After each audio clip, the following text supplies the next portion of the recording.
Alarm کی ٹک ٹک سے اس کی آنکھ کھلی تھی اور وہ ایک دم سے اپنے بستر سے چھلانگ لگا کر اٹھ بیٹھا تھا۔ گھڑی پر نظر پڑتے ہی اس کا منہ کھلا کا کھلا رہ گیا تھا۔ صبح کے 9 بجنے والے تھے اور آج اس کے آفس میں ایک اہم میٹنگ تھی۔ آج تو گئے، شہریار خانزادہ نے بڑبڑاتے ہوئے کہا اور فوراً سے باتھ روم میں گھس گیا، جہاں اس نے 15 منٹ میں فریش ہونے کے بعد جلدی جلدی اپنا سامان سمیٹا اور آفس کے لیے روانہ ہونے کے لیے باہر کی طرف قدم بڑھا دیے۔ ارے بیٹا، کہاں جا رہے ہو؟ ناشتہ تو کر لو۔ اس کی والدہ نے میز پر ناشتہ سجایا ہوا تھا، لیکن اس کے پاس وقت ہی نہیں تھا۔ امی، آج بہت دیر ہو گئی ہے، خدا کا واسطہ مت چھیڑیں، ناشتے کے بغیر مر نہیں جاؤں گا۔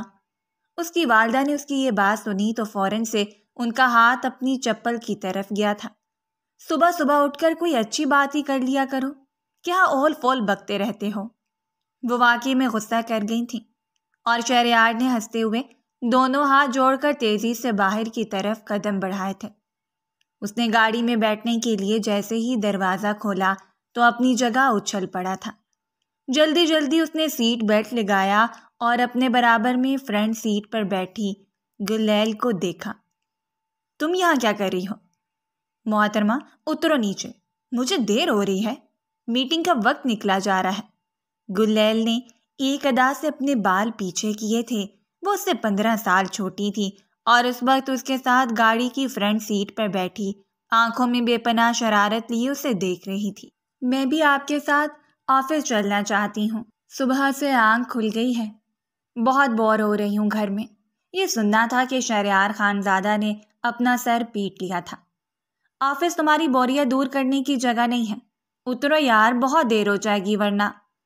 شہریار نے بے بسی سے اس کے سامنے ہاتھ جوڑے تھے تو وہ کھلکھلا کر ہنس پڑی تھی۔ ٹھیک ہے، اتنی بھی کیا منتیں کر رہے ہیں، اب ایک شرط پر اتروں گی۔ شہریار نے اسے غصے سے آنکھیں دکھائیں۔ کون سی شرط؟ اب بولو بھی میری ماں۔ شہریار کی یہ بات سن کر اس کی آنکھوں کی شرارت نے اس کی زبان پر لینڈنگ کی تھی۔ آپ 2 دن سے مجھے بہانہ کرا رہے ہیں، آئس کریم کھلانے کے لیے لے جاؤں گا، اس لیے میں نے سوچا آج تو آپ کو بلیک میل کیے بغیر میں چین سے نہیں بیٹھوں گی، اس لیے پہلے وعدہ کریں کہ آپ مجھے آئس کریم کھلانے رات کو ضرور لے جائیں گے۔ گلیل اپنا ہاتھ پھیلا کر شہریار کے سامنے پکا وعدہ لینے کی منتظر تھی۔ یار تم بھی نا بہت تنگ کرتی ہو۔ اچھا بابا، پکا وعدہ، میں تمہیں ضرور آئس کریم کھلانے لے جاؤں گا۔ شہریار نے اپنا ہاتھ اس کے ہاتھ پر رکھا تو گلیل بچوں کی طرح کھلکھلاتے ہوئے ہنس پڑی تھی۔ تھینک یو شہریار لالا، بہت اچھے ہیں آپ، ورلڈ بیسٹ لالا ہیں۔ یہ کہہ کر اس نے گاڑی کا دروازہ کھولا تھا اور اتر گئی تھی۔ شہریار نے تیزی سے گاڑی آگے بڑھائی تھی، تبھی اسے اپنے پیچھے گلیل کی آواز آئی تھی۔ آئس کریم کے لیے رات کے 8 بجے جائیں گے، 8 بجے سے پہلے گھر پر آ جائیے گا، اس نے چلاتے ہوئے کہا تھا تو شہریار نے ہاتھ گاڑی سے باہر نکال کر انگوٹھا فضا میں بلند کیا تھا، جس کا مطلب تھا کہ وہ اس کی بات سمجھ چکا ہے اور آج عمل بھی کرے گا۔ گلیل کے چہرے پر خوبصورت مسکراہٹ بکھر گئی تھی۔ اسے یہاں خانزادہ ہاؤس میں آئے 1 ہفتہ ہوا تھا اور اس 1 ہفتے میں اس کی شہریار خانزادہ سے پکی دوستی ہو گئی تھی۔ وہ اس کی پھپھو کی بیٹی تھی۔ اس کی پھپھو نے اپنی پسند سے شادی کی تھی اور پھر اپنے شہر سے دوسرے شہر بیاہ کر روانہ ہو چکی تھی، جہاں ان کی ایک بیٹی پیدا ہوئی تھی۔ دونوں خاندانوں میں زیادہ رابطہ تو نہیں تھا، لیکن فون پر اکثر گفتگو ہو جایا کرتی تھی، کیونکہ شہریار کے دادا جان کو اپنی بیٹی پر اس لیے غصہ تھا کہ انہوں نے اپنی پسند سے شادی کی ہے، لیکن پھر بھی انہوں نے قطع تعلقی نہیں کی تھی۔ اپنی پھپھو کی شادی کے وقت شہریار 15 سال کا تھا اور اسے اپنی پھپھو سے بہت لگاؤ تھا۔ ان کی شادی کو یاد کر کے وہ اکثر رویا کرتا تھا۔ شادی کے 9 مہینے بعد ان کے یہاں بیٹی پیدا ہوئی تھی، جن کا نام انہوں نے گلیل رکھا تھا۔ وہ ان کی اکلوتی اولاد تھی۔ وہ اکثر اپنی نانی کے گھر آیا کرتی تھی اور اسے وہاں بہت مزہ آتا تھا۔ وہ اکثر واپسی کے لیے رویا کرتی کہ مجھے یہاں سے واپس نہیں جانا، یہی رہنا ہے، اور قدرت نے اس کی سن لی تھی۔ وہ جب 14 سال کی تھی تب اس کے والدین کا ایک حادثے میں انتقال ہو گیا تھا۔ وہ وہاں اپنے شہر میں اپنے چچا چاچی کے پاس بالکل اکیلی پڑ گئی تھی۔ شہریار کے دادا مراد خانزادہ کو جب اس بات کا پتہ چلا تو وہ بے حد غمگین ہو گئے تھے۔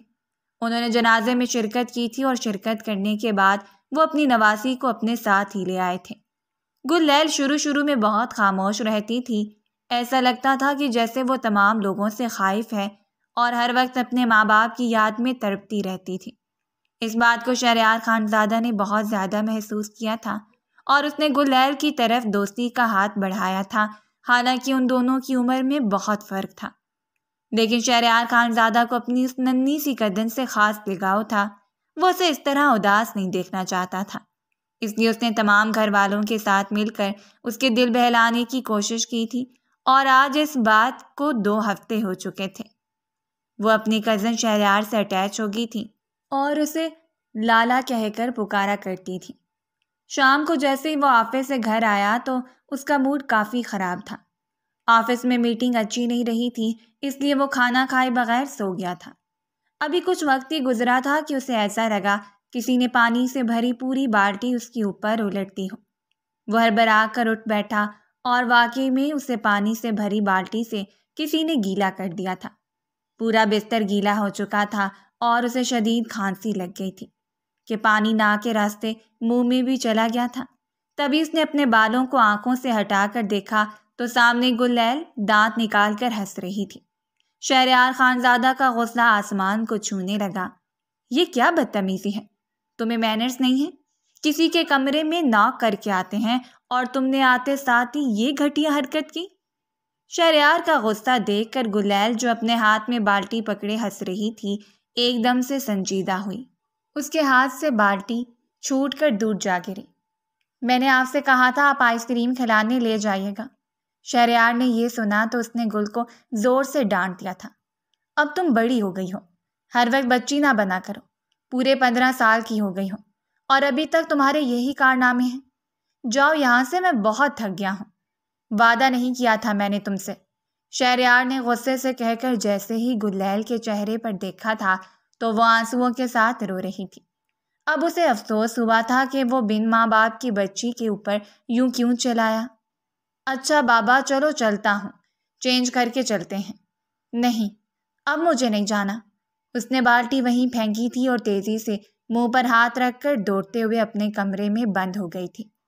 شہریار کو اپنی غلطی کا احساس ہو گیا تھا۔ اس نے جلدی سے کپڑے بدلے تھے اور پھر اس کے کمرے کے باہر دروازے پر دستک دے کر اس کی منتیں کر رہا تھا۔ گل پلیز باہر آ جاؤ، دیکھو وقت ضائع مت کرو۔ آئس کریم کی دکان اگر بند ہو گئی تو پھر تم مجھے ہی الزام دو گی۔ 3-4 بار دروازہ کھٹکھٹانے کے بعد جب گل نے دروازہ نہیں کھولا، وہ جان نہیں لگا تھا کہ دروازہ کھل گیا۔ چل رہی ہوں میں، اس نے منہ پھلاتے ہوئے کہا تو شہریار ہنس پڑا۔ ابھی تھوڑی دیر پہلے تو بہت زیادہ تم کروفٹ سے کہہ رہی تھی کہ مجھے نہیں چلنا۔ یہ سن کر گل نے دوبارہ سے دروازہ بند کرنا چاہا تو شہریار نے ہنستے ہوئے دروازے اور دیوار کے درمیان ہاتھ رکھ دیا تھا۔ چلو نا یار، کتنی ضدی ہو تم۔ یہ سننا تھا کہ گل لیل ہنس پڑی تھی۔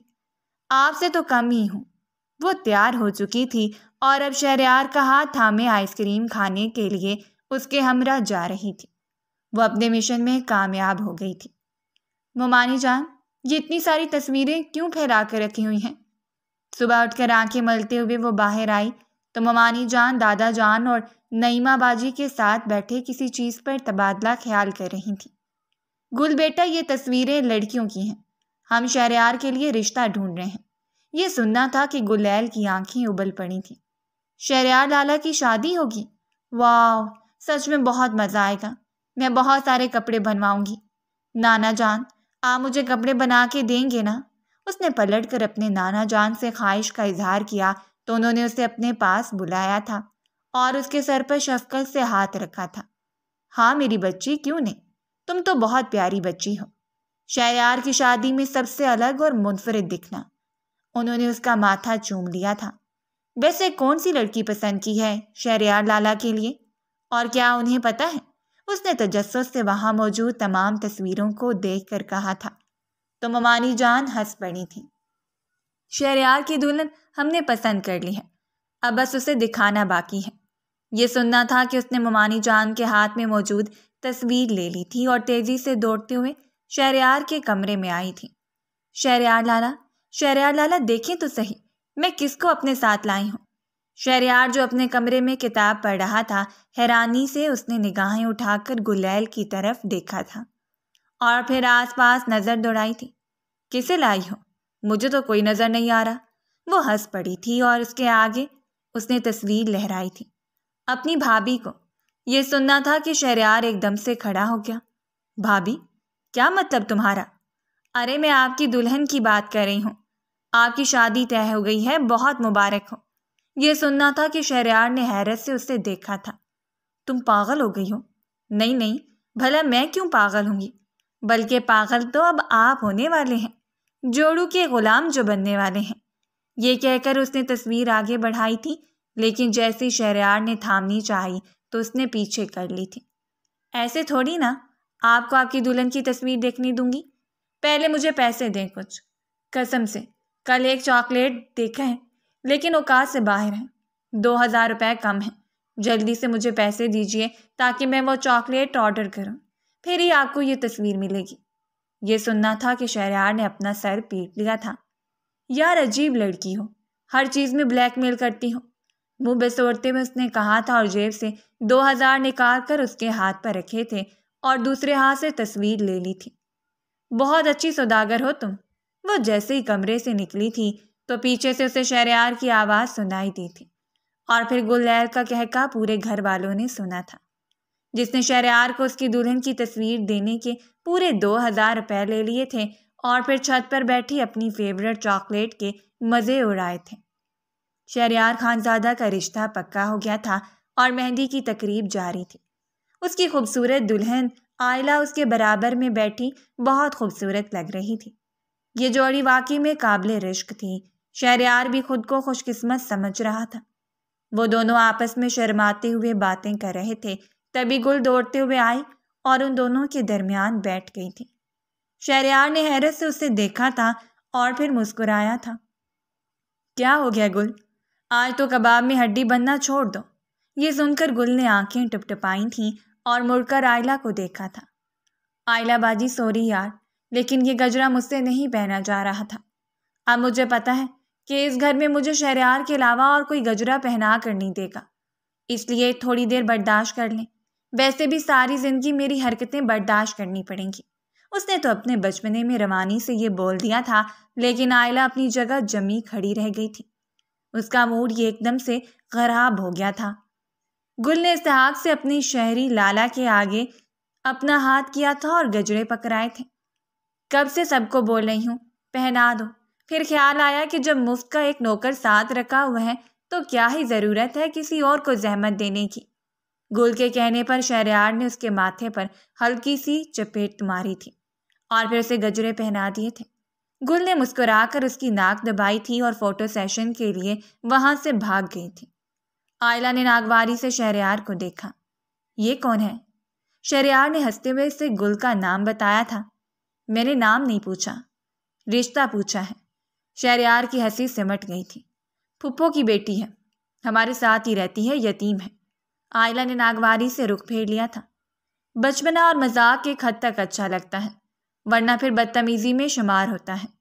آئلہ نے اسے کہا تو شہریار نے بات بدل لی تھی، لیکن وہ سمجھ گیا تھا کہ آئلہ کو گل کا اس قدر بے تکلفی والا رویہ بالکل بھی پسند نہیں آیا ہے۔ چھوڑے نا، کوئی اور بات کرتے ہیں۔ شہریار نے اس کا ہاتھ چپکے سے سب کی نگاہوں سے بچا کر تھاما تھا تو وہ مسکرا دی تھی اور یوں بات بدل گئی تھی۔ بارات کا دن آن پہنچا تھا۔ گل بہت پیاری لگ رہی تھی۔ اس نے میرون کلر کا لہنگا پہن کر سب کے ہوش اڑا دیے تھے، حالانکہ وہ عمر میں صرف 16 برس کے قریب تھی، لیکن اس وقت وہ 20 برس کی خوبصورت نوجوان دوشیزہ دکھائی دے رہی تھی۔ شہریار اپنی دلہن کو رخصت کر کے اپنے گھر لے آیا تھا۔ آئلہ کو اس کے کمرے میں پہنچا دیا گیا تھا۔ اس سے پہلے کہ وہ سکون کا سانس لیتی، کوئی دھڑلے سے دروازہ کھول کر اندر آیا۔ اس نے نگاہیں اٹھا کر دیکھا تو سامنے گل موجود تھی، جو اس سے ہاتھ ملاتے ہوئے سیدھا اس کے بیڈ پر لیٹ گئی تھی۔ آئلہ کی آنکھیں حیرت سے کھلی رہ گئی تھیں۔ ڈیکوریشن تو بہت اچھی کی ہے۔ اس نے ڈیکوریشن میں سے ایک گلاب نکال کر سونگا تھا اور اس کی پتیاں نکال کر بیڈ پر پھیلا دی تھیں۔ آئلہ کو بے پناہ غصہ آیا تھا۔ اس نے رخ دوسری طرف پھیر لیا تھا اور اپنے آپ کو قابو کرنے کی کوشش کی تھی۔ بہت دیر ہو گئی ہے یار، کب آئیں گے؟ مجھے نیند آ رہی ہے۔ یہ سننا تھا کہ آئلہ نے گھور کر اسے دیکھا۔ ارے ایسے مت گھوریں، آپ کا شہریار آپ کا ہی رہے گا، میرا اسے کوئی لینا دینا نہیں ہے، مجھے تو صرف روکڑے چاہیے، آپ کے دیدار کے روکڑے لوں گی ان سے۔ یہ سن کر وہ ہنسی تھی، لیکن آئلہ ہنس بھی نہیں پائی تھی۔ تبھی شہریار اندر داخل ہوا تھا اور آفت کی پڑیا کو اپنے بیڈ پر براجمان دیکھ کر اس نے سر پیٹ لیا تھا۔ یار گلیل، کچھ سوچ ہی لو، میری بیوی کے سامنے میرے امیج خراب کر رہی ہو۔ اس نے ہنستے ہوئے اسے مصنوعی انداز میں ڈانٹا تھا۔ کیا امیج خراب ہوئی ہے آپ کی؟ بالکل ٹھیک تو ہے۔ چلے نکالے 10,000 روپے اور اپنی بیوی کو حاصل کریں، گلیل نے کہا تھا تو آئلہ نے انتہائی غصے سے شہریار کی طرف دیکھا تھا۔ وہ سمجھ گیا تھا کہ آئلہ کو گلیل کا یہ انداز بالکل بھی پسند نہیں آیا ہے۔ گل، ہم بعد میں بات کرتے ہیں نا، چلو آ جاؤ، کھڑی ہو جاؤ، باہر جاؤ، میں تمہیں کل دے دوں گا۔ یہ کہہ کر اس نے اس کا ہاتھ پکڑ کر بیڈ سے کھڑا کرنے کی کوشش کی تھی تو گلیل نے نفی میں سر ہلایا تھا۔ نہیں، میں کہیں نہیں جاؤں گی، جب تک آپ پیسے نہیں دیں گے میں یہیں رہوں گی، چاہے پوری رات یہاں رہنا پڑے۔ شہریار پلیز۔ آئلہ کی برداشت کی حد ختم ہو گئی تھی۔ شہریار نے یہ دیکھ کر جلدی سے 10,000 روپے گل کے ہاتھ پر رکھے تو وہ ہنستے ہوئے وہاں سے لوٹ گئی تھی۔ اٹس اوکے یار، بچی ہے وہ، اس نے اپنی دلہن سے کہا تھا۔ بچی نہیں ہے، بھرپور جوان ہے، اس کی حرکتیں اگر بچپنے والی ہیں تو اسے سمجھنا چاہیے کہ اب وہ بچی نہیں رہی ہے، اور اس کا ہماری زندگی میں مداخلت کرنا مجھے اچھا نہیں لگا ہے۔ شہریار نے ایک نظر اپنی بیوی کی طرف دیکھا تھا، وہ پھنس گیا تھا۔ وہ گل کو ناراض نہیں کرنا چاہتا تھا، وہ یتیم تھی، اپنے اندر بہت سے دکھ لیے ہوئے تھی اور اپنے بچپنے کے پیچھے اپنے دکھ کو چھپانے کی کوشش کرتی تھی۔ وہ اسے ڈانٹ کر اس کا دل نہیں توڑنا چاہتا تھا۔ دوسری طرف اس کی بیوی تھی، آئلہ تھی، جسے وہ پسند کرنے لگا تھا۔ ٹھیک ہے، میں اسے سمجھاؤں گا، وہ سمجھ جائے گی، سمجھدار ہے، اس نے آئلہ سے کہہ کر معاملے کو ختم کرنے کی کوشش کی تھی، لیکن نہیں جانتا تھا کہ گل کی چند چھوٹی چھوٹی لاابالی اور بچپنے والی حرکتیں اس کی زندگی میں ایک بہت بڑا طوفان لے آئیں گی اور وہ بے خبر رہ جائے گا۔ آئلہ اور شہریار کی شادی کو 1 مہینہ ہو چکا تھا۔ شہریار کی برتھ ڈے آنے والی تھی۔ آئلہ نے اس کے لیے اہتمام کرنے کا سوچا ہوا تھا۔ اس نے اپنے کمرے کو خوبصورتی سے سجایا تھا اور رومانٹک سا سوٹ پہنا تھا تاکہ اس کے شوہر کی نگاہیں کہیں اور بھٹک کر نہ جائیں۔ شادی کے بعد اس کا یہ پہلا برتھ ڈے بہت خوبصورت انداز میں منانے کی تیاری تھی، لیکن 10 بج چکے تھے اور وہ انتظار کرتی ہی رہ گئی تھی۔ اس نے مجبور ہو کر باہر کی طرف قدم بڑھائے تو یہ دیکھ کر اس کے پیروں تلے سے زمین نکل گئی تھی کہ وہاں گل نے پہلے سے اس کے لیے سرپرائز پلان کیا ہوا تھا اور تمام گھر والوں کے ساتھ مل کر نہ صرف اسے وش کر رہی تھی بلکہ کیک کاٹ کر خود اپنے ہاتھوں سے کھلایا تھا۔ شہریار نے اس کی چھوٹی ناک دبائی تھی اور تمام لوگ ہنس کھیل رہے تھے۔ آئلہ کو یہ منظر برداشت نہیں ہوا تھا۔ شہریار تھوڑی دیر بعد جب کمرے میں داخل ہوا تو وہ اسے غصے سے کمرے میں ٹہلتی ہوئی نظر آئی تھی۔ آئی ایم سوری یار، مجھے لیٹ ہو گیا، ویسے تم نے بہت اچھا انتظام کیا ہے۔ وہ ستائشی انداز میں دیکھ کر آگے بڑھا تھا اور اس کے ہاتھ تھام کر چومنے کی کوشش ہی کی تھی کہ اس نے اپنے دونوں ہاتھ کھینچ لیے تھے۔ میرے سرپرائز کی اب کیا اہمیت رہ جائے گی؟ آپ کی چہیتی اور لاڈلی نے جب آپ کے لیے پہلے سے سرپرائز پلان کیا ہوا ہو تو پھر دوسروں کی طرف آپ کی نظر اٹھتی ہی کب ہے؟ شہریار اپنی جگہ پتھر کا ہو گیا تھا۔ آئلہ تم غلط سمجھ رہی ہو، وہ ہمیشہ سے میری برتھ ڈے ایسے ہی بناتی ہے، تو اب اسے سمجھ جانا چاہیے نا کہ بیوی آ گئی ہے اور ہماری شادی کو بھی دن ہی کتنے ہوئے ہیں، وہ کیوں ہم دونوں کے درمیان آ جاتی ہے؟ شہریار، یہ آپ کو سوچنا پڑے گا، ورنہ پھر آپ کو مجھے اور اس میں سے کسی ایک کو چننا پڑے گا۔ آئلہ نے یہ کہہ کر بات ہی ختم کر دی تھی۔ آئلہ پلیز، شہریار نے اسے سمجھانا چاہا لیکن اس نے اپنا ہاتھ اٹھا کر اسے مزید کچھ بھی کہنے سے روک دیا تھا اور کمرے کی لائٹ بند کر کے نائٹ سوٹ پہن کر بیڈ کی دوسری طرف ناراض سے کروٹ لے کر سو گئی تھی۔ شہریار نے اپنی کنپٹی مستی تھی۔ آئلہ نے اس محبت کو جس میں احترام چھپا ہوا تھا کسی اور ہی طرف لے جانے کی کوشش کر رہی تھی۔ آئی ایم سوری یار، میں کوشش کروں گا کہ اب میں اس سے دور رہوں اور اسے سمجھاؤں کہ میری شادی ہو چکی ہے۔ رات کو اس کی آنکھ نہ جانے کس پہر کھلی تھی۔ اپنی ناراض بیوی کو وہ اس طرح اداس نہیں دیکھ سکتا تھا، اس لیے اسے اپنے سینے سے لگا کر اس نے آئلہ سے وعدہ کیا تھا، لیکن یہ وعدہ کب تک برقرار رہتا یہ کوئی نہیں جانتا تھا۔ شہریار کی نیت صاف تھی، لیکن آئلہ کو یہ سب کچھ ٹھیک نہیں لگ رہا تھا۔ اس نے کوشش کی تھی کہ وہ گل سے دور رہے، لیکن گل صرف 16 برس کی تھی۔ اس کے اندر عقل کی بھی کمی تھی، بچپنا تھا، لاوالی پن تھا، اور اسی بچپنے نے بلاخر شہریار کی زندگی میں مشکلات کھڑی کر کے ہی دم لیا تھا۔ آئلہ اور شہریار کی شادی کو 3 مہینہ شروع ہو چکا تھا۔ بھابھی نظر نہیں آ رہی؟ گل نے شہریار کے برابر میں بیٹھتے ہوئے اس کی طرف پاپ کارن بڑھائے تھے اور ٹی وی کھول کر کوئی فلم لگا لی تھی۔ وہ اپنی بہن کی شادی کے سلسلے میں رکنے گئی ہوئی ہے۔ اور دادا جان، ممانی جان، وہ بھی نظر نہیں آ رہے۔ گھر میں اتنا سناٹا کیوں ہے؟ اس کی نظریں ٹی وی پر مسلسل جمی ہوئی تھیں اور وہ شہریار سے سوال کر رہی تھی، جو اپنے آفس کے کام میں موبائل دیکھ رہا تھا۔ یار تم کتنا سر کھاتی ہو؟ اس نے بیزار ہو کر گلیل سے کہا تو وہ اسے آنکھیں دکھانے لگی۔ ٹھیک ہے، جا رہی ہوں یہاں سے۔ اس نے ریموٹ سے ٹی وی بند کر کے وہیں پٹکا تھا اور اپنے کمرے کی طرف بڑھ گئی تھی۔ اس وقت شام کے 6 بج رہے تھے۔ موسم کے تیور کافی خراب نظر آ رہے تھے۔ آسمان پر بادل چھائے ہوئے تھے۔ کھانا کون دے گا یار؟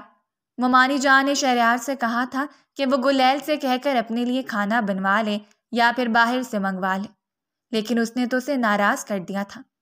بہت تھک گیا ہوں، سو لیتا ہوں، پھر اٹھ کر کھا لوں گا۔ وہ اپنے کمرے کی طرف بڑھ گیا تھا۔ رات کے 8 بج چکے تھے۔ بارش برسنے کے لیے بےتاب تھی اور بالآخر بادل مان گئے تھے۔ بارش خوب تیزی سے برس رہی تھی۔ گلیل اپنے کمرے میں موجود تھی، تبھی بجلی بند ہو گئی تھی۔ اسے خوف محسوس ہوا تھا۔ شہریار لالا پلیز، کہاں ہیں آپ؟ وہ رونے لگی۔ اس کی آنکھوں میں موٹے موٹے آنسو بھر آئے تھے۔ اس نے دوڑ کر شہریار کے کمرے کی طرف ٹٹور کر جانا شروع کیا تھا۔ وہ اپنے موبائل کی لائٹ سے کمرے میں روشنی کیے ہوئے تھا۔ گلیل نے روتے ہوئے سے آواز لگائی تھی تو وہ فوراً سے اٹھ کر اس کے پاس آیا تھا۔ بجلی زور سے چمکی تھی اور اندھیرے میں روشنی ہوئی تھی تو اس کا دل اچھل کر حلق میں آ گیا تھا۔ شہریار، کہاں ہیں آپ؟ اس نے روتے ہوئے کہا تھا، تبھی اسے اپنے پاس کسی کے ہونے کا احساس ہوا تو وہ دوڑ کر اس کے سینے سے لگ گئی تھی۔ شہریار تھم سا گیا تھا۔ وہ بھرپور جوان تھی اور اس کے سینے سے لگ کر بری طرح رو رہی تھی۔ کیا ہو گیا تمہیں؟ اس نے اس کے کندھوں سے تھام کر اسے اپنے سامنے کیا۔ رو کیوں رہی ہو؟ یہیں تو ہوں میں۔ شہریار کے موبائل کی لائٹ سے تھوڑی روشنی ہوئی تو اس کا سانس بحال ہوا تھا۔ مجھے بہت ڈر لگ رہا ہے، میں آپ کے پاس آپ کے کمرے میں بیٹھ جاؤں؟ یہ سننا تھا کہ شہریار کو آئلہ کی بات یاد آئی تھی، لیکن اس وقت تو آئلہ موجود نہیں تھی۔ اوکے بابا، تم رو تو مت، آ جاؤ یہاں بیٹھ جاؤ، میں صوفے پر لیٹ جاتا ہوں، مجھے بھی بہت نیند آ رہی ہے۔ وہ کافی نیند میں دکھائی دے رہی تھی۔ شہریار کے کہنے پر بیڈ پر لیٹی اور کمفرٹر لے کر سو چکی تھی۔ اس کے بال بکھرے ہوئے تھے اور رونے کی وجہ سے کاجل پھیل گیا تھا۔ تھوڑی ہی دیر میں وہ نیند کی گہری وادیوں میں کھو گئی تھی۔ شہریار نے اس کے چہرے کی معصومیت کو دیکھا تھا، جو بجلی کی چمک میں اسے تھوڑی تھوڑی دیر کے وقفے سے دکھائی دے رہی تھی۔ پرسکون نیند میں سوتے ہوئے اس نے مسکرا کر اس کی طرف دیکھا اور پھر کمرے سے باہر آ گیا۔ مناسب نہیں لگتا نا؟ اس نے خود کو خود ہی تسلی دی اور دادا جان کے کمرے میں جا کر سو گیا تھا۔ لیکن یہی چیز اس کے لیے طوفان بن کر آنے والی تھی، وہ نہیں جانتا تھا۔ ابھی اس کی آنکھ لگے تھوڑی ہی دیر گزری تھی کہ موبائل کی رنگ بجی تھی۔ وہ ہڑبڑا کر اٹھ بیٹھا۔ اپنے موبائل پر آئلہ کالنگ دیکھ کر اس نے فون اٹھایا تھا۔ کہاں ہوں یار؟ دروازہ کھولو، کب سے باہر کھڑی ہوں، بھیگ چکی ہوں پوری۔ آئلہ نے غصے میں اس سے کہا تو وہ حیران ہوا۔ تم اس وقت آئی ہو؟ یہ کہہ کر وہ تیزی سے بیرونی دروازے کی طرف دوڑا تھا اور دروازہ کھولا تھا۔ آئلہ کو گہری خاموشی کا احساس ہوا تھا۔ میں تولیہ لے آتا ہوں، یہ کہہ کر وہ کمرے میں جانے لگا تو آئلہ نے اس کا ہاتھ پکڑ لیا تھا۔ ہم دونوں اپنے کمرے میں ساتھ جاتے ہیں نا، ویسے گھر میں کوئی دکھائی نہیں دے رہا۔ شہریار نے اسے خود کے قریب کیا تھا۔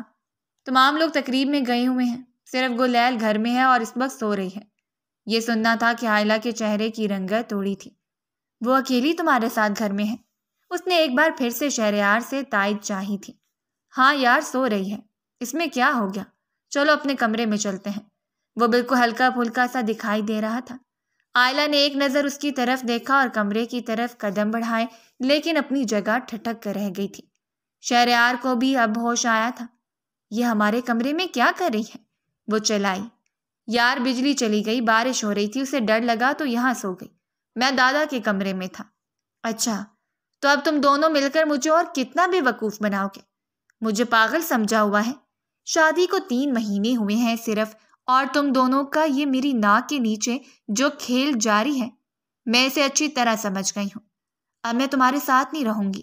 وہ چلائی تھی۔ گل اٹھ جاؤ، میرے کمرے میں آنے کی تمہاری ہمت کیسے ہوئی؟ اس نے گل کے اوپر سے کمفرٹر ہٹایا تھا تو اس کے کپڑے بے ترتیب سے ہوئے تھے۔ گل نے مندی مندی آنکھوں سے دیکھا تھا۔ اس کے بال بکھرے ہوئے تھے اور آنکھوں کے گرد کاجل پھیلا ہوا تھا۔ آئلہ نے طنز سے اپنے شوہر کی طرف دیکھا تھا۔ اب بھی تمہیں ثبوت چاہیے؟ یہ کیا ہے؟ اس کی بکھری حالت، تمہارے کمرے میں اس کا موجود ہونا، اب بھی یہ بچی، اور تم تو جوان ہونا۔ میں مزید اب تمہارے ساتھ نہیں رہ سکتی۔ شہریار کے پیروں تلے سے زمین کھسک گئی تھی۔ ایسا کچھ بھی نہیں ہے، ہوش کے ناخن لو۔ ہوش کے ناخن تو میں اب لے رہی ہوں۔ تم دونوں ایک کمرے میں ایک چھت تلے سو رہے ہو اور میں اف تک نہ کہوں۔ اتنا گھٹیا سمجھا ہے مجھے، خود جیسا۔ یہ سننا تھا کہ شہریار کا ہاتھ اٹھا تھا اور اس کے منہ پر تھپڑ کا نشان بنا گیا تھا، لیکن آئلہ کی برداشت کی حد ختم ہو گئی تھی۔ گلیل کو اندازہ ہو گیا تھا کہ وہ ان دونوں پر شک کر رہی ہے، اس لیے وہ بری طرح رو رہی تھی۔ تبھی دادا جان کی آواز آئی تھی۔ آئلہ نے دوڑ کر چیخنا چلانا شروع کر دیا تھا۔ کیا ہو گیا بیٹا، کیوں چلا رہی ہو؟ آئلہ کی ساس نے کہا تو وہ رونے لگی۔ آپ کے بیٹے نے گل کے ساتھ مل کر اپنا منہ کالا کیا ہے اور الٹا مجھے ہی برا بھلا کہہ رہے ہیں۔ میں جا رہی ہوں اس گھر سے، اپنے بیٹے کو کہیں مجھے طلاق دے۔ تمہارا دماغ خراب ہو گیا ہے، وہ بچی ہے، میں نے اسے گود میں کھلایا ہے۔ شہریار کی بات سن کر وہ روتے روتے طنزیہ ہنسی تھی۔ یہی تو میں کہہ رہی ہوں کہ تم اسے پوری رات گود میں کھلاتے رہے ہو اور اب انجان بن رہے ہو۔ میں نے کہا نا مجھے طلاق دو تو طلاق دو۔ دادا جان دیکھ رہے ہیں، یہ دونوں ایک کمرے میں تھے، یہ شہریار کے کمرے میں سوئی ہوئی تھی۔ کیا کوئی یہ بات پسند کرے گا؟ خود بتائیں مجھے۔ نہیں نا، آپ دونوں کو ان دونوں کی ہی شادی کروا دینی تھی۔ مجھے بیچ میں لانے کی اور میری زندگی خراب کرنے کا کیا مقصد تھا؟ وہ رو پڑی تھی۔ دادا جان نے پھٹی پھٹی نگاہوں سے گلیل کو دیکھا تھا، جس کا حلیہ سب کچھ بتا رہا تھا۔ اس کے بکھرے بال، روتے روتے مجرم سا بن جانا۔ دادا جان نے چند قدم چل کر گلیل کو دیکھا تھا اور فضا میں ہاتھ بلند کر کے جیسے ہی گلیل کو مارنے لگے تو شہریار نے ان کا ہاتھ پکڑ لیا تھا۔ نہیں دادا جان، پلیز، آپ کو سچ نہیں پتا، جو یہ کہہ رہی ہے وہ سچ نہیں ہے۔ گلیل پاک ہے، میں پاک ہوں، ہم دونوں کے درمیان کچھ بھی نہیں ہوا۔ بھلے ہی وہ میرے کمرے میں سوئی تھی، لیکن میں آپ کے کمرے میں سو رہا تھا۔ اسے ڈر لگ رہا تھا، اس کے سوتے ہی میں کمرے سے چلا گیا تھا۔ یہ جھوٹ ہے، سراسر جھوٹ ہے۔ تبھی آئلہ نے ایک بار پھر سے طلاق کی ڈیمانڈ کی تھی اور شہریار نے غصے میں آ کر اسے 3 طلاقیں ایک ساتھ دے دی تھیں۔ بہت شوق ہے نا تمہیں اپنا گھر برباد کرنے کا، اب جاؤ یہاں سے۔ اگر آئلہ گئی تو گلیل بھی اس گھر سے جائے گی۔ دادا جان نے اس کا ہاتھ پکڑ کر اسے گھر سے نکالنا چاہا تھا، تبھی شہریار نے انہیں روک لیا تھا۔ دادا جان پلیز، آپ تو ہوش کریں۔ آئلہ تو غصے سے پاگل ہو چکی تھی، اپنے ماتھے پر طلاق کا داغ لگوا کر ہی اس نے دم لیا ہے۔ میں نے بہت مجبور ہو کر اسے طلاق دی ہے۔ اسے آدھے گھنٹے سے میں یہی سمجھا رہا ہوں کہ ہم دونوں کے درمیان کچھ بھی نہیں ہے۔ شہریار نے وہیں زمین پر بیٹھ کر اپنی بے گناہی ثابت کرنے کی کوشش کی تھی، لیکن اب اس لڑکی کا اس گھر میں کوئی ٹھکانہ نہیں ہے۔ یہ یہاں سے جا سکتی ہے۔ اس کی والدہ بھی گل کے خلاف نظر آنے لگی۔ گلیل ایک دم سے ہوا میں لہرائی تھی اور پھر زمین پر آ گری تھی۔ وہ بری طرح بے ہوش ہو چکی تھی۔ خدا کا واسطہ ہے، وہ معصوم ہے، اسے کچھ نہیں پتا، وہ سو رہی تھی۔ یہ سارا تماشا آئلہ کا کھڑا کیا گیا ہے، کوئی اس پر انگلی نہ اٹھائے۔ لیکن دادا جان نے فیصلہ کر لیا تھا کہ گل یہاں نہیں رہے گی۔ شہریار نے ایک لمحے کے لیے اپنی امی اور دادا جان کی طرف دیکھا تھا۔ یہ یہاں رہے گی، میری بیوی کی حیثیت سے رہے گی۔ میں ابھی اسی وقت اس سے نکاح کر کے اس کے دامن پر لگے داغ کو دھو لوں گا۔ کیونکہ مجھے پتہ ہے کہ آئلہ صرف طلاق لے کر دم نہیں لے گی، بلکہ اس کے کردار کو بدنام کرے گی، اور اس پہ سب کچھ میری وجہ سے ہو رہا ہے۔ میں مجرم ہوں نا اس کا، میں اسے نکاح کروں گا۔ وہ گلیل کو اپنی باہوں میں اٹھائے اپنے کمرے کی طرف دوڑا تھا اور فوراً سے ڈاکٹر کو کال ملائی تھی۔ اس برستی بارش میں ڈاکٹر نے آنے میں آدھا گھنٹہ لگا لیا تھا۔ گلیل ابھی تک بے ہوش تھی اور شہریار کی جان پر بنائی تھی۔ ڈاکٹر نے اسے ہوش دلانے کی بھرپور کوشش کی تھی اور بالآخر وہ ہوش میں آئی تو پھوٹ پھوٹ کر رو پڑی تھی۔ تم کیوں رو رہی ہو؟ میں ہوں نا تمہیں سہارا دینے کے لیے۔ کوئی تمہیں کچھ بھی نہیں کہے گا، نہ کوئی تمہیں ہاتھ لگائے گا، نہ اس گھر سے نکالے گا، کیونکہ اب اس گھر میں تم شہریار کی بیوی کی حیثیت سے رہو گی۔ اسی وقت شہریار نے نکاح خواہ کا انتظام کیا تھا اور اس نے سب لوگوں کی موجودگی میں نکاح کر کے تمام لوگوں کے منہ بند کر دیا تھا۔ وہ دن گلیل کی زندگی کا تاریک ترین دن تھا جس نے اسے یہ دن دکھایا تھا۔ میں کہتا تھا نا سنبھل جاؤ۔ نکاح کے بعد شہریار خان زادہ نے اسے صرف اتنا ہی کہا تھا اور وہ واقعی میں سنبھل گئی تھی۔ وہ بالکل خاموش سی تھی، اس کا انداز لیے دیے رہتا تھا۔ وہی گلیل جو شوق اور چنچل پڑی کی طرح پورے گھر میں گھوما کرتی تھی، اب ایک کمرے میں بند ہو کر اپنی قسمت پر ماتم کر رہی تھی۔ تمام لوگوں کا اعتماد اس پر سے ہٹ چکا تھا اور یہ بات اسے اندر ہی اندر ختم کر رہی تھی۔ ان کے نکاح کو 3 دن ہو چکے تھے۔ وہ شرمندگی سے کسی کے سامنے بات کرنے کے قابل نہ رہی تھی۔ مجھے آئلہ بھابھی کو سب بتانا چاہیے، کیا پتا ان کے میل جول کا کوئی راستہ بن پائے اور میں ان کی زندگی سے نکل جاؤں گی۔ یہ سوچ کر اس نے یہ قدم اٹھا لیا تھا اور آئلہ سے ملنے اس کے گھر میں چلی آئی تھی۔ تم یہاں کیا کر رہی ہو؟ میرے جانے کے بعد ہی اس نے تم سے نکاح کر لیا نا؟ کیسی عورت ہو تم؟ کسی کا گھر برباد کر کے بھی تمہیں سکون نہ ملا تو اب یہاں چلی آئی ہو؟ وہ اس پر برس پڑی تھی۔ آپ غلط سمجھ رہے ہیں، ایسا کچھ بھی نہیں تھا۔ شہریار کی سابقہ بیوی نے ہنس کر اس کی طرف دیکھا تھا۔ دفع ہو جاؤ یہاں سے، ورنہ دھکے دے کر تمہیں یہاں سے نکالوں گی۔ گلیل نے روتے ہوئے اپنے دونوں ہاتھ اس کے سامنے جوڑے تھے۔ مجھے معاف کر دے، میں مجرم ہوں، خدا کی قسم میں نے کچھ بھی نہیں کیا۔ لیکن آئلہ کا پارا آسمان تک پہنچ گیا تھا۔ ایسے نہیں سمجھو گی نا تم؟ ہاں؟ اس نے آگے بڑھ کر اسے بالوں سے کھینچ کر 2-3 تھپڑ رسید کر لیے تھے۔ گلیل سنبھل نہ سکی تھی، وہیں گر گئی تھی۔ زور سے ٹکرانے سے اس کا سر پھٹ گیا تھا اور خون نکل آیا تھا۔ اب یہاں سے دفع ہو جاؤ۔ آئلہ کو اس پر رحم نہ آیا اور اس نے اسے ٹھوکر مار کر گھر سے باہر نکال دیا تھا۔ جیسے تیسے وہ گھر پہنچی تو اس کی ابتر حالت دیکھ کر شہریار، جو اس کی غیر موجودگی میں یہاں سے وہاں بری طرح ٹہل رہا تھا، اس حالت میں دیکھ کر اپنی جگہ پتھر کا ہو گیا تھا۔ یہ کیا ہوا ہے تمہیں؟ کس نے تمہیں چوٹ پہنچائی؟ کہاں تھی تم؟ میں پریشان ہو گیا، ڈر گیا تھا کہ کہاں چلی گئی ہو۔ وہ اسے لے کر کمرے میں آیا تھا اور اس کے پاس گھٹنوں کے بل بیٹھ کر پوچھ رہا تھا۔ میں آئلہ بھابھی کے پاس گئی تھی۔ کیا تمہارا دماغ تو خراب نہیں ہو گیا؟ گلیل نے ڈرتے ہوئے اسے جب بتایا کہ وہ آئلہ سے معافی مانگنے گئی تھی تو شہریار کا غصہ آسمان کو چھونے لگا تھا۔ کیا سمجھتے ہو تم؟ ایسا کر کے مہان بن جاؤ گی؟ ہاں، میری بیوی ہو تم۔ تمہیں کس نے اجازت دی کہ تم مجھ سے پوچھے بغیر گھر سے باہر جاؤ؟ وہ اس وقت اس کے بے حد نزدیک تھا۔ گلیل کی بے ترتیب دھڑکنوں کو اچھی طرح سن سکتا تھا۔ اسے دیکھ کر شہریار نے اپنا غصہ تھوک دیا تھا۔ کیوں نہیں سمجھ آتی تمہیں کہ آئلہ میری زندگی سے نکل چکی ہے اور یہ فیصلہ اس کا خود کا تھا۔ اس نے مجھ سے طلاق لی تھی، میں نے اسے نہیں چھوڑا تھا۔ وہ اس کا چہرہ اپنے ہاتھوں کے پیالے میں تھام کر اسے نرمی سے سمجھانے لگا۔ گلیل نے اس بات میں سر ہلایا تھا۔ شہریار نے فوراً سے فرسٹ ایڈ باکس اٹھایا تھا اور اس کے سر کی پٹی کی تھی، اس کے زخموں کو صاف کیا تھا۔ تھوڑی دیر بعد وہ کچن سے ہلدی والا دودھ لے کے آیا تھا۔ یہ پی لو، تمہیں آرام آ جائے گا، خواہ مخواہ تم نے یہ زخم لے لیے۔ وہ مسکرایا تھا۔ گل مسکرا بھی نہ سکی تھی۔ نکاح کے 3 دن بعد تک شہریار نے گلیل سے کوئی بات نہ کی تھی، خاموش رہا تھا، جس کا نتیجہ گل نے یہ نکالا تھا کہ ان کی زندگی کی بربادی کا سبب وہ ہے اور وہ آئلہ کے پاس پہنچ گئی تھی۔ کس سوچ میں گم ہو؟ میں تمہیں بتا چکا ہوں نا کہ تمہیں کسی سے معافی مانگنے کی کوئی ضرورت نہیں ہے۔ اس نے آئلہ کے آگے چٹکی بجا کر نرمی سے کہا تھا تو وہ مسکرائی تھی۔ اب سو جاؤ، بہت رات ہو گئی ہے۔ اس نے گل کو بیڈ پر لیٹنے کا اشارہ کیا تھا اور پھر اسے کمفرٹر اڑا کر لیمپ جلا لی۔ خود صوفے پر لیٹ گیا تھا۔ ان دونوں کے درمیان آج اس واقعے کے 3 دن بعد گفتگو ہوئی تھی جس نے گلیل کے کندھے سے بھاری بوجھ اتار دیا تھا۔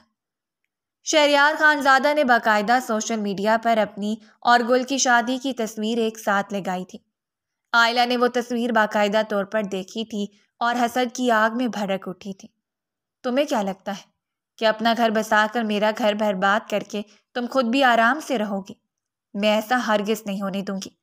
اس نے خود سے عہد کیا تھا اور صحیح وقت کا انتظار کرنے لگی تھی۔ گلیل اس وقت اپنے کمرے میں موجود تھی۔ ان کے نکاح کو 2 ہفتے ہو گئے تھے اور آہستہ آہستہ اس کے اور شہریار کے درمیان بات چیت پہلے کی طرح ہونے لگی تھی۔ وہ اپنے موبائل پر اپنا فیورٹ ڈرامہ دیکھ رہی تھی جب اسے ایک انجان نمبر سے کال موصول ہوئی تھی۔ شہریار کا ایک لڑکی کے ساتھ افیئر چل رہا ہے۔ تمہیں کیا لگتا ہے کہ اپنی پہلی بیوی کو دھوکہ دے کر وہ چین سے بیٹھے گا اور تمہیں دھوکہ نہیں دے گا؟ ہوش کے ناخن لو اور اس کی خبر رکھا کرو کہ وہ کہاں ہے، کیا کر رہا ہے۔ گلیل پہچان نہ سکی تھی کہ یہ کال کس کی طرف سے موصول ہوئی ہے۔ اس کا دل ایک دم سے دھک سا رہ گیا تھا۔ اسے اسی نمبر سے پکچر موصول ہوئی تھی جس میں شہریار کسی لڑکی کے ساتھ دکھائی دے رہا تھا۔ اتنا بڑا دھوکہ! گلیل کی آنکھوں سے آنسو نکل رہے تھے۔ وہ اس لڑکی کے بے حد قریب تھا اور ہنستے ہوئے اس سے کوئی بات کر رہا تھا۔ گلیل نے میسج میں موجود ہوٹل کے پتے پر ٹیکسی ڈرائیور کو گائیڈ کیا تھا اور بھاری دل کے ساتھ لڑکھڑاتے ہوئے قدموں سے ہوٹل کے اندر داخل ہوئی تھی۔ اپنی جگہ پتھر کی ہو گئی تھی۔ شہریار اسی لڑکی کے ساتھ موجود تھا اور اسے کمر سے تھام کر سہارا دے کر سیڑھیوں سے نیچے اتار رہا تھا۔ تبھی اس کی نظر گلیل پر پڑی تھی اور وہ اپنی جگہ پتھر کا ہو گیا تھا۔ اس نے فوراً سے اس لڑکی سے فاصلہ اختیار کیا تھا کیونکہ گلیل کی آنکھوں میں اس کے لیے بے اعتباری ہی بے اعتباری تھی۔ وہ چند قدم پیچھے ہٹی تھی۔ وہ لڑکی ایک دم سے سیدھی ہو بیٹھی تھی جو تھوڑی دیر پہلے نشے میں دھت دکھائی دے رہی تھی۔ دور ہو جاؤ مجھ سے، شرم نہیں آتی لڑکیوں کو اس طرح لفٹ دیتے ہوئے؟ میں نے تمہیں پہلے بھی کہا تھا کہ مجھ سے دور رہا کرو۔ میں تم سے محبت نہیں کرتی ہوں۔ شادی شدہ ہو کر اس طرح کے افیئر چلاتے ہو۔ اس لڑکی نے شور مچا کر شہریار کے کردار پر کیچڑ اچھالا تھا۔ گلیل نے روتے ہوئے نفی میں سر ہلایا تھا اور منہ پر ہاتھ رکھ کر باہر کی جانب دوڑی تھی۔ گل، میری بات سنو، ایسا کچھ بھی نہیں ہے جو تم دیکھ رہی ہو۔ خدا کا واسطہ ہے تمہیں۔ وہ سڑک پر روتے ہوئے تیزی سے دوڑ رہی تھی۔ آنسو کی وجہ سے سارا راستہ دھندلا گیا تھا۔ دل پھٹنے کے قریب تھا۔ گاڑیوں کے ہارن کی بھی اسے کوئی پرواہ نہ تھی۔ اسے پرواہ صرف اپنے دل کی تھی جو اس وقت ٹوٹ کر بکھر کر اسی کے قدموں میں ریزہ ریزہ ہو گیا تھا۔ گل پلیز رک جاؤ۔ گل میری بات سنو، ایسا کچھ بھی نہیں ہے۔ شہریار برابر اس کے ساتھ سڑک پر دوڑ رہا تھا لیکن وہ رکنے کا نام ہی نہیں لے رہی تھی۔ تبھی ایک تیز رفتار گاڑی آئی اور اس نے گل کو زوردار ٹھوکر مار کر سڑک کے بیچوں بیچ گرا دیا تھا۔ شہریار وہیں تھم گیا تھا۔ گلیل! اس کی چیخ بلند ہوئی تھی اور اس نے دوڑ کر خون میں لت پت ہوتی گلیل کو سہارا دے کر اپنی گود میں بھرا تھا۔ اس کا خون سے لت پت چہرہ دیکھ کر اس کا دل ڈوب گیا تھا۔ مدد کرو، کوئی تو مدد کرو۔ وہ چلا رہا تھا، رو رہا تھا۔ تبھی ایک ایمبولینس آئی تھی اور اس نے گلیل کو اس میں ڈالا تھا۔ ایمبولینس ہاسپٹل پہنچ گئی تھی۔ اسے ایمرجنسی میں آپریشن کے لیے لے جایا گیا تھا۔ ڈاکٹر نے اس کی حالت نازک بتائی تھی۔ وہ اسپتال کے ٹھنڈے کوریڈور میں یہاں سے وہاں ٹہل رہا تھا۔ اسے خود پر رہ کر غصہ آ رہا تھا کہ اس نے اپنے آفس کی اس لڑکی کو کیوں لفٹ دی، حالانکہ اس کا اس سے کوئی رشتہ نہیں تھا۔ ہمدردی کی خاطر اس نے اس کی باتوں میں آ کر اسے ڈونیشن کا وعدہ کیا تھا اور اس کے ساتھ ہوٹل چلا آیا تھا جہاں اس کی پوری ٹیم موجود تھی۔ واپسی میں وہ بے ہوش ہوئی تھی اور اسی وقت وہ اسے سہارا دے کر باہر آ رہا تھا کہ جب اسے گلیل دکھائی دے گی۔ یہ سب کچھ سوچی سمجھی سازش ہے، میری بیوی کو مجھ سے بدگمان کرنے کے لیے۔ اسپتال کے ویٹنگ ایریا میں بیٹھ کر اس نے دیوار سے اپنا سر ٹکا کر سوچا تھا اور ایک ہی نام اس کے ذہن میں ابھرا تھا، آئلہ تمہیں اس کا خمیازہ بھگتنا پڑے گا۔ تبھی ڈاکٹر نے آ کر اسے اطلاع دی تھی کہ گلیل ہوش میں آ چکی ہے، آپریشن کرنے کی ضرورت نہیں پڑی تھی۔ قدرت نے اپنا معجزہ دکھا دیا تھا۔ اس کے سر میں جمع خون ایک دم سے بہنا شروع ہو گیا تھا اور وہ ٹھیک ہونے لگی تھی۔ چند گھنٹوں بعد آپ ان سے مل سکتے ہیں۔ ڈاکٹر کے کہنے پر اس نے 5 گھنٹے انتظار کیا تھا اور یہ 5 گھنٹے اس پر کسی عذاب کی صورت میں گزرے تھے۔ اس کی آنکھوں میں آنسو ٹھہرے ہوئے تھے۔ وہ کمرے کے اندر داخل ہوا تھا جہاں گلیل نے اسے دیکھ کر رخ پھیر لیا تھا۔ وہ کافی حد تک کمزور دکھائی دے رہی تھی۔ کیا تمہیں اپنے شہریار پر یقین نہیں ہے؟ اس کے پاس جا بیٹھا تھا اور اس کا ہاتھ تھامنا چاہا تو اس نے اپنا ہاتھ ہٹا لیا تھا۔ یہ سب کچھ آئلہ کا کیا دھرا ہے، تم سمجھتی کیوں نہیں ہو؟ مجھے کچھ بھی نہیں سمجھنا ہے۔ میں نے جو کچھ اپنی آنکھوں سے دیکھا ہے اسے کیسے جھٹلا دوں؟ اس نے ٹھہر ٹھہر کر روتے ہوئے کہا تھا۔ کیا تمہیں یہ بھی یقین نہیں کہ میں تم سے محبت کرتا ہوں؟ کیا تمہیں یہ بھی یقین نہیں کہ میں نے تمہارے لیے پورے گھر والوں سے دشمنی مول لی اور تمہیں اپنایا؟ میں تم پر احسان نہیں کر رہا، لیکن جب میں نے تمہیں سہارا دیا تو میں کس منہ سے تمہیں دھوکہ دوں گا؟ کیا تمہیں ذرا برابر بھی مجھ پر یقین نہیں ہے؟ تم یہ بتاؤ، تمہیں کس نے میرے ہوٹل کے بارے میں بتایا؟ وہ چپ رہی تھی۔ میں سمجھ گیا ہوں کہ یہ سب کچھ آئلہ نے کیا ہے۔ وہ لڑکی ایک کولیگ تھی اور اسے ڈونیشن دینے کی خاطر میں فنڈ ریز ایونٹ میں آیا گیا تھا۔ اس کی طبیعت خراب ہوئی، اسے سہارا دے کر نیچے لے جا رہا تھا، اس سے زیادہ اور کچھ بھی نہیں تھا۔ اب تمہیں یقین ہے تو تمہارا شہریار تمہارے لیے حاضر ہے، اور اگر تم چاہتی ہو کہ میں یہاں سے چلا جاؤں تو میں چلا جاتا ہوں۔ شہریار کی آنکھوں سے آنسو نکل کر اس کے گالوں پر بہہ گئے تھے اور وہ روٹ کر جانے ہی لگا تھا کہ جب گل نے اس کے ہاتھ کو تھام لیا تھا۔ مجھ سے دور مت جائیے شہریار، مجھے آپ کی ضرورت ہے۔ شہریار نے پیچھے پلٹ کر اس کی طرف دیکھا تھا تو وہ اٹھنے کی کوشش کر رہی تھی۔ شہریار نے اسے اپنے سینے سے لگا لیا تھا، وہ اس کے سینے پر مکے برسا رہی تھی۔ کیوں آپ نے ایسا کیا؟ کیوں مجھے تکلیف دی؟ کیوں خود کو تکلیف دی؟ میں آپ کو معاف نہیں کروں گی۔ شہریار نے اسے اپنی باہوں میں بھر کر خود میں شدت سے بھینچ لیا تھا۔ وعدہ کرتا ہوں آئندہ تمہیں کبھی شکایت کا موقع نہیں ملے گا۔ میں کسی لڑکی کے قریب نہیں جاؤں گا، کسی لڑکی سے بات نہیں کروں گا، صرف گلیل کا بن کر رہوں گا، کیونکہ شہریار گلیل سے محبت کرنے لگا ہے۔ تمہیں اس طرح اس حالت میں دیکھ کر خود کو مجرم تصور کرتا ہوں۔ وہ وقت مجھ پر قیامت بن کر گزرا تھا جب سڑک پر میرا دل ڈوب گیا تھا اور لگتا تھا کہ روح اور سانس کا رشتہ ٹوٹ جائے گا۔ وہ اس کے کندھے پر اپنا سر جھکائے محبت سے کہہ رہا تھا۔ گلیل مسکرائی تھی، وہ ٹھیک ہو چکی تھی اور صحت یاب ہو کر گھر آ گئی تھی، تو یہ دیکھ کر حیران رہ گئی تھی کہ مومانی جان اور دادا جان اسے دیکھ کر مسکرا رہے تھے اور اس پر پھولوں کی پتیاں نچھاور کر رہے تھے۔ مجھے معاف کرنا بیٹا، میں آئلہ کی چال کو نہ سمجھ سکا تھا۔ وہ تم سے حسد کرتی تھی اور اس حسد نے تم دونوں کو بھی مصیبت میں گرفتار کیا۔